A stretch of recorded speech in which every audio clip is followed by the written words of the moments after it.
Kontrastprogramm. Ja, Magic. Als er jetzt seine Maschine demonstriert hat in Nordhorn, hat sich daran gedacht, dass ich früher mal damit beschäftigt gewesen bin auf dem Spektrum. Da waren noch einige Bilder, habe ich davon, um damit zu arbeiten. Dann habe ich nur diejenigen hier, die Jens nicht gezeigt hat. Also hier eine Maschine mit 4 Walzen und ohne Steckerbrett. Das wurde Tirpitz-Modell genannt. Aber das ist da sieht man ganz gut, wie das aussieht. Dann haben nach dem Krieg in der Schweiz und in Russland haben die auch ähnliche Maschinen gemacht mit viel mehr von diesen Walzen. Die sieht man nicht oft, also die Bilder hatte ich auch dabei. Dann gibt es eben noch Zeichnungen von das Innenleben, habe ich auch. Und sehen, muss ich pausieren. Ja. Zurück. Ja, ist leider noch eine Zeichnung, die kann ich nicht lesen. Anscheinend. Nach rechts. Sind wir wieder. So habe ich mich die Walzen gezeichnet. Da sind innerhalb dieser Walzen gibt es eine spinnengewebe Verdrahtung. Das sieht man an der linken Seite, da habe ich die andere nicht bezeichnet. Und hier sieht man auch elektrisch, wie das geht. Eine Taste hier links geht durch diese Verdrahtung, Walzen, was auch, kehrt sich um, geht wieder zurück. Das Steckerbrett ist ja außer Betrieb. Was ist denn das? Das wollte ich ja gar nicht. Hier. Und dann brennt diese Lampe. Man kann auch an das Schaltbild sehen, dass wenn die eine Taste gedrückt wird, brennt die andere Lampe und wenn die andere Taste brennt die eine Lampe. Mal gucken, was wird hier noch mehr sein. Ja. Ich habe es auch aufgeschrieben.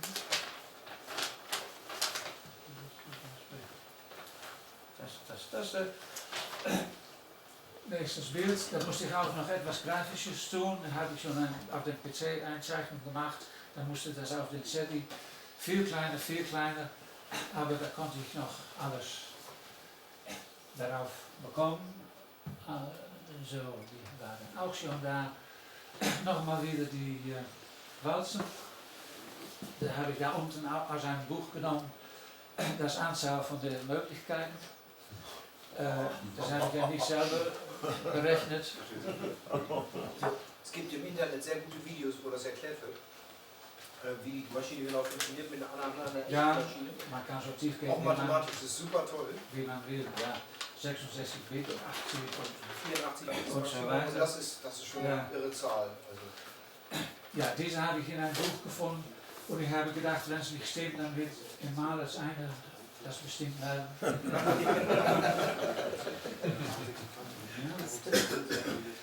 Nächstes Problem, wie programmiert man so etwas? Die Eingabe der vielen Einstellungen ist zwar eine Menge Arbeit, ist aber nicht sehr interessant. Der schwierigste Teil liegt bei den Walzen, die sich ja drehen und ich habe viele Ströme drin und raus. Bei jeder Walze müssen 26 Eingangssignale 26 verschiedene Ergebnisse liefern. De Basic String kann uns dabei behilflich sein. Das hat der Sinclair ja schon gemacht. Hier haben wir ein Basic String in das Gelbe. Da sind die Buchstaben sind in eine spezielle Reihenfolge drin und jede Zelle hat ja seine Nummer. Also wenn man A eingibt, das ist der erste vom Alphabet, also nennen wir 1. Guck mal an die erste Stelle, finden wir in dieser String ein E. Das ist ja 5 in het Alphabet. Gehen in die nächste Walze String heißt es hier. An die 5. Stelle, da finden wir ein S. Das ist der 19. Buchstabe. Und dann so machen wir das weiter, bis wir alle Walzen durchquert haben. Dan is er eine lange Arbeit, man braucht eine Sekretärin. Ich habe nur Frau Antje und Frau Zerwantje gefunden, aber die wollten nicht mitmachen. Frau Zerwantje sagte, sie wollte nur Chefsachen tun, aber diese Position war bei uns zu Hause schon vergeben. Und dann noch einmal da rechts unten die Walzen und die Verdrahtung. Die habe ich dann alle in Strings untergebracht. Diese Strings habe ich Namen gegeben, ABCD, das steht ja in lila drauf. Und dann konnte ich den ganzen Durchlauf in einen Satz tun. Und das fand ich wirklich komisch. Also das ist Linie 1050, das Endresultat H7 ist und so weiter und so weiter und so weiter. Ein Satz, alle Walzen werden durchquert. Was kann ich noch mehr davon sagen?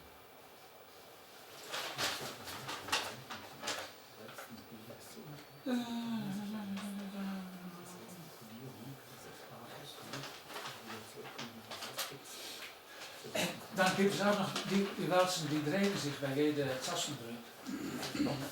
Neue Stand wird aktiv. Also da muss man die aktuelle Stand der Walzen muss man auch noch festlegen. Die habe ich in Position A, das ist die Variable, Post B, Post C und so weiter. Und diesen feste Wert, die in dieser Zeile vorne dran ist, 10, 11 und 12, das ist gerecht ausgekommen in die Reihenfolge von ZX81. So findet man das.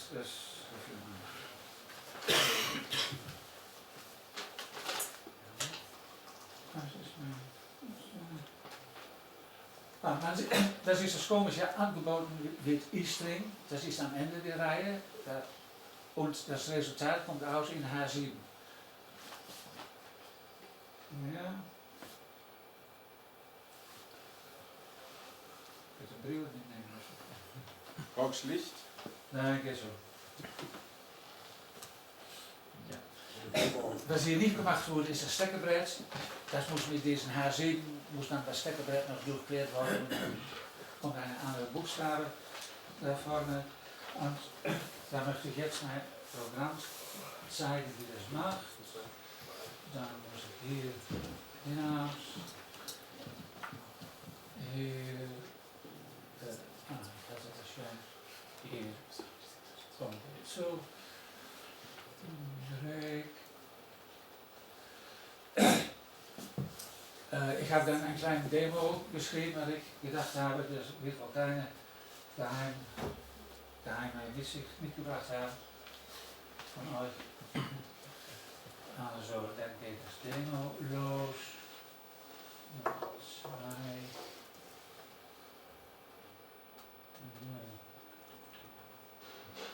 Der läuft nicht. Was ist das für Unsinn? Mal wieder neu starten dann. Ist er nicht. Hier. Emulator ZX Spin. Kommt weer. File. Snapshot. Z80. Öffnen. Das war die Zeichnung, die es geworden ist. Ich gehe zum Demo.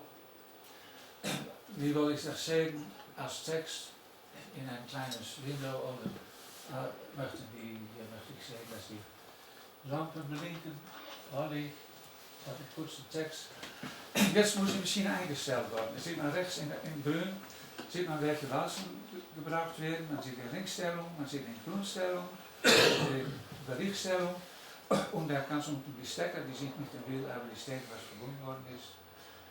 Dann hat schon von diesen Linkstellung und Grünstellung hat die Maschine sich eingestellt. AGI ist jetzt, hat mit ZX etwas angefangen. Dann geht's los. Da wird getippt.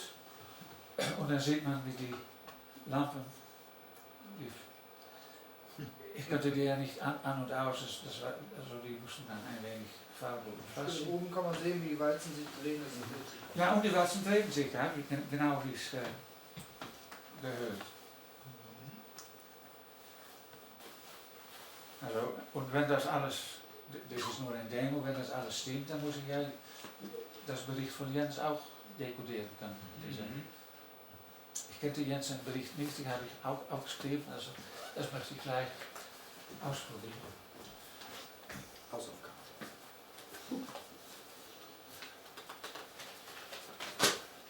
Bist du gleich mit? Das ist auch nur ein kleines Teil des Berichts. Das ging wirklich langsam. Ich dachte, die könnten pro Minute 20 oder 30 Buchstaben gegeben. So sehr langsam. Und dann oft noch mit zwei Personen. Der eine tippte, der andere schrieb, was er sah. Jetzt so. Und es gibt ins Internet immer noch Berichte, die nicht entziffert worden sind. Ja. Es gibt noch andere Berichte, also so weit wollte ich es nicht tun.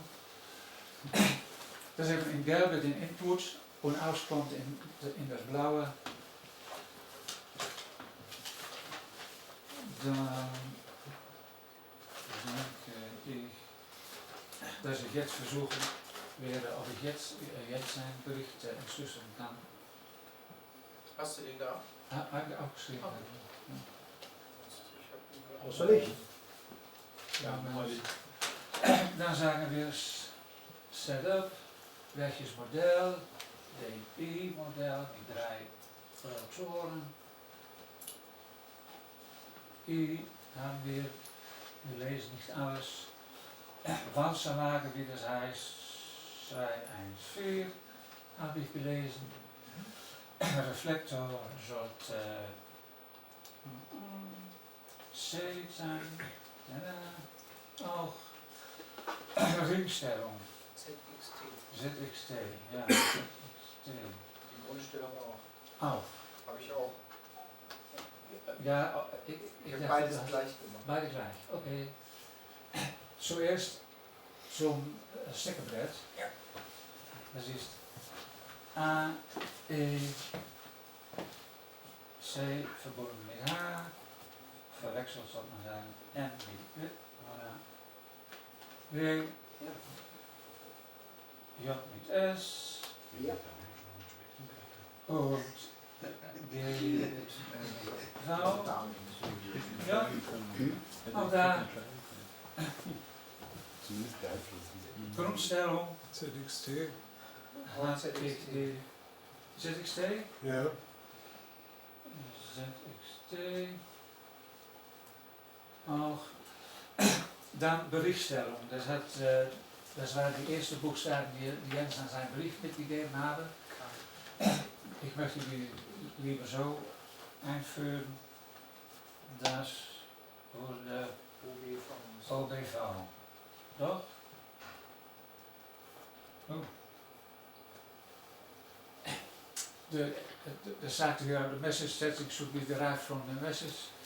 Man soll also diese Setting von dem Bericht abnehmen. Jetzt mal hoffen. Ich stelle die Sachen ein. Sehen wir, die Warzen drehen sich auch. Wenn die fertig sind, die heißen jetzt noch X, ZX und der drehen sich schon. Okay. Dan mag je de message eingeben. 4, enter. Nou, das habe ich so ein bisschen grafisch gemacht.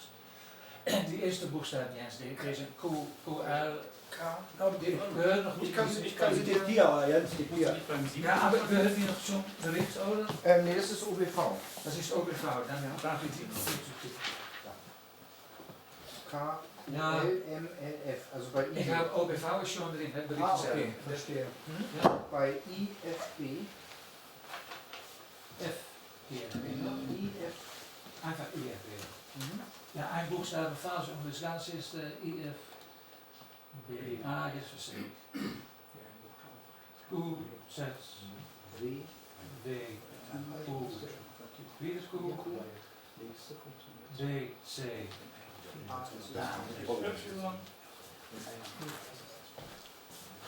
Hierleiter. B, C. Habe ich schon gehabt. Und das unter Beschuss. Ja. Bei Schneegestöberung. C, F, G. Bijna dan. F, D, R, Y. D, A, U, nein, A. B, U, I, U, Y, R, J, G. Dieses Bild müsste man jetzt irgendjemandem zeigen, der überhaupt keine Ahnung hat von sowas. Und würde sagen, was macht ihr da für einen Kack? Programmieren. Ja. Tastaturtest. Ja, maar zeker als het wilt, enter auf. Dan zijn we encode oder decode, das ist genau dasselbe, das ist das Komische. Also hier mal, jetzt steht es wieder in Ordnung. Ja, das ist mir ein Moment laufen. Aber das ist etwa die richtige Geschwindigkeit, wie das ist, ja. Aber es kommt nicht der richtige Text raus, ne? Nein, was jetzt bei den Walzen vorbeikommt, hat nicht mit dem Text zu tun. Also du zeigst jetzt an, was die Walzen machen. Ja. Ah. Nein, man kann auch von diesen Lampen auslesen.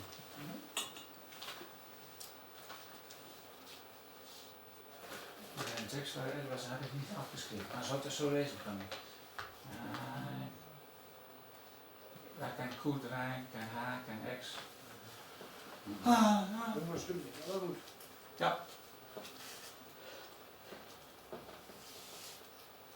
Dann habe ich jetzt schon gesehen, dass nicht die richtige Text hinauskommt. Weil die sind viele Q's nicht drin, die nicht drin sind. Also, dann muss ich irgendwo etwas falsch eingetippt haben. Denn ich habe Lass uns zu Ende laufen, wir gucken dann. Okay, schon fertig. Also, es könnte sein, dass ich eine Buchstabe vergessen habe oder was. Aber es sollte eigentlich funktionieren. Vielleicht habe ich auch durch diese gleiche Ring- und Grundstellung. Ja, ich weiß nicht, ob die dann zusammengefasst wurden oder dass nur eine davon genommen wird. Ich denke das. Wenn du willst, können wir das nachher nochmal. Ich habe ein Original vom Zweiten Weltkrieg. Ja, aber jetzt nimmt das zu viel Zeit. Ich wollte wieder. Ich kann bestätigen, dass das Programm super läuft. Ja. Ich war vor 3 Wochen, Ja. 2-3 Monaten gekriegt, das läuft ja. Und die Grafik, toll. Ja, super toll.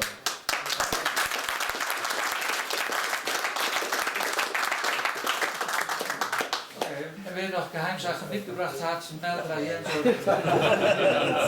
Meldung. Die Übersetzung von 681 haben wir von Heinz, hat es für uns gemacht. Wer weiterspielen will, wie dieses Programm, mal fragen, wenn wir da hinten sind. Und Frau Eintje und Frau Pikantje, Rabantje, die machen nicht mehr mit.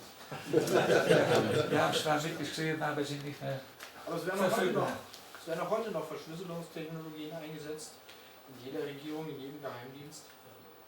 Und die natürlich viel, viel mehr leisten als die Enigma damals. Aber für die damalige Zeit waren die Deutschen sich sehr sicher, dass das unknackbar ist. Und die Engländer haben das Gegenteil bewiesen, wie immer.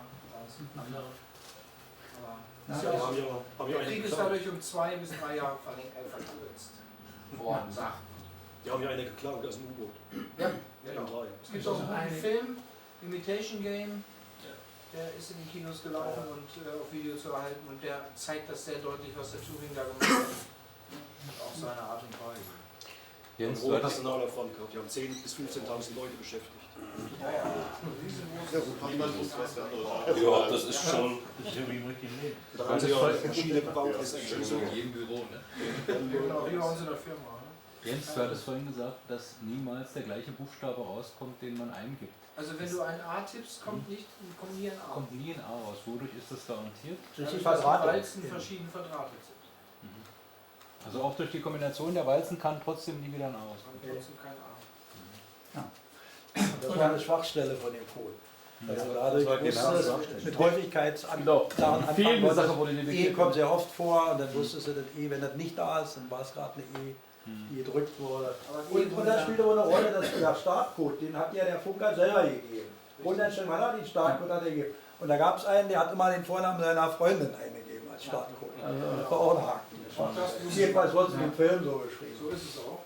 Und auch die Wettervorhersagen worden codiert. Ja, die Und da sind immer dieselbe Kombination kommen Und dann da man, zurück. da man die Zahlen nicht schreiben konnte, also man musste, wenn man eine 6 schreibt, immer 6 wirklich als Wort schreiben.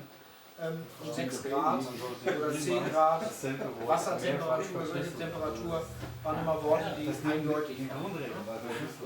Und dann, das ist auch komisch, dann haben die gedacht, wegen Steuerung und so weiter geht wie diese Einstellung zweimal durch. Also man hat zwei codierte Sets von 3 Buchstaben, die genau dasselbe liefern. Und dann könnte man sagen, okay, das liefert A und dann welche 3 Position weiter liefert auch A. Und dann kann man diese Reihenfolge in die Walzen zurückfinden. Das ist, Wenn wir das mal zeigen sollen, ich kann euch ein Codebuch zeigen. Ich kann euch zeigen, wie ein Codebuch aussieht. Es gibt ganz tolle Programme, und zwar ein Codebook-Tool, wo man selber Das ist doch ein Bimo, ja.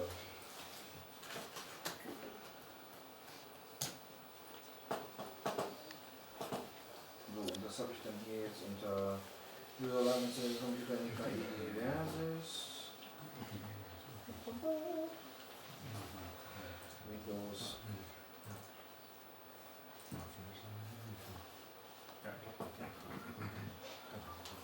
aber das ist wirklich eine interessante Sache um zu lesen und auch für das Programmieren hat mich sehr viel Spaß gemacht. Da habe ich gedacht, warum sollte man nicht vierkante Reden nehmen oder nicht 26, aber 27 Buchstaben und so weiter und so weiter.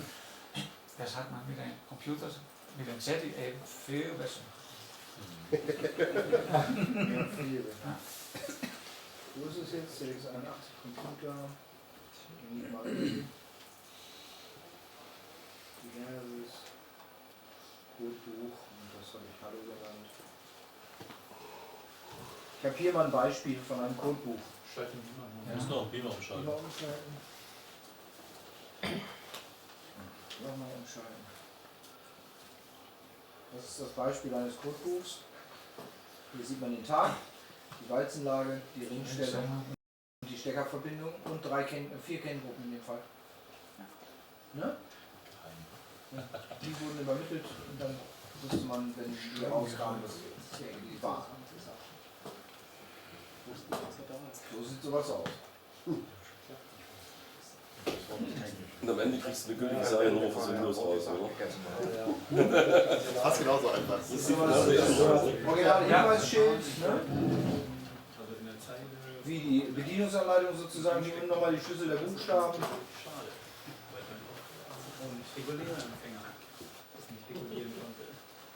Ja, es gibt wirklich viele tolle Sachen. Oder auch solche. Ja, die Crypto-Seite ist interessant, die Kriegseite auch, aber anders. Solche Sachen hier aus dem HNF, aus dem Computermuseum in Paderborn. Da kann man zum Beispiel auch so für Kinder mal so eine Scheibe basteln, die dann mit so einem kleinen Loch dann hier die Buchstaben dekodieren können. Ne? Da ist dann einfach irgendwo eine Lücke drin, da kann man sehen, kann man die hin und hinterher schieben und das ist echt toll. Also für die Kinder, das ist toll gemacht. Ja. Okay. Soweit für mich. Ja. Was? Gut, super.